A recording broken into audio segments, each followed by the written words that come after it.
നഴ്സുമാരുടെ സമരത്തിൽ ഒരു വിഭാഗം സ്വകാര്യ ആശുപത്രികളുമായി UNA സമവായം 5 ആശുപത്രികൾ നിലവിൽ കരാർ ഒപ്പിട്ടു. 100ഓളം ആശുപത്രികൾ ഇന്ന് വൈകുന്നേരത്തോടെ ഒപ്പിടുമെന്നാണ് പ്രതീക്ഷ. ഒപ്പിടാത്ത ആശുപത്രികളിൽ നാളെ സമ്പൂർണ്ണ പണിമുടക്ക് ആരംഭിക്കും.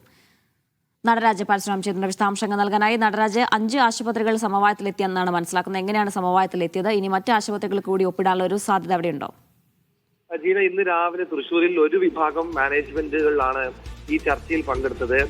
പ്രൈവറ്റ് ഹോസ്പിറ്റൽസ് അസോസിയേഷന്റെ പൂർണ്ണമായ പിന്തുണയോടുകൂടിയല്ല ഈ ചർച്ച നടന്നത്. പക്ഷെ അവയിൽ അംഗമായിട്ടുള്ള, അതേസമയം സമരക്കാരോട് വീണ്ടും ചർച്ചയ്ക്ക് തയ്യാറായിട്ടുള്ള ചില മാനേജ്മെന്റുകൾ, അവരാണ് ഇന്ന് ചർച്ചയിൽ പങ്കെടുത്തത്.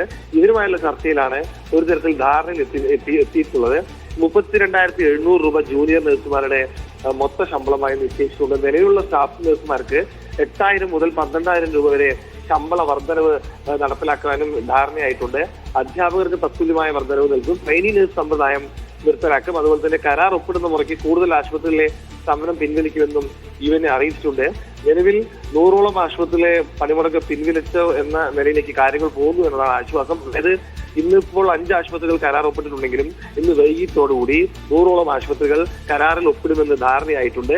ഇവിടെ വന്നിട്ടുള്ള പല മാനേജ്മെന്റുകളും മറ്റ് മാനേജ്മെന്റുകളുമായും ചർച്ച നടത്തുന്നുണ്ട്. ഇവരിൽ പലരും തങ്ങളെ കൂടി പ്രതിനിധീകരിച്ച് ഇവിടെ ചർച്ച കൊള്ളാനാണ് ഇവരെ അറിയിച്ചിട്ടുള്ളത്. അതുകൊണ്ട് തന്നെ ഈ ചർച്ചയിൽ നിന്നായ ധാരണ പല ആശുപത്രി മാനേജ്മെന്റുകളും അംഗീകരിക്കാനുള്ള സാധ്യതയുമുണ്ട്. അങ്ങനെയെങ്കിൽ പല സ്ഥലങ്ങളിലും ഇന്ന് വൈകിട്ടത്തോടുകൂടി സമരം അവസാനിക്കും. അപ്പോഴും നിരവധി ആശുപത്രികൾ ചർച്ചയ്ക്ക് വരാതെയും സഹകരിക്കാതെയും നിൽക്കുന്നുണ്ട്. ആ സ്ഥലങ്ങളിലൊക്കെ തന്നെ സമരം തുടരാനാണ് UNAയുടെ തീരുമാനം.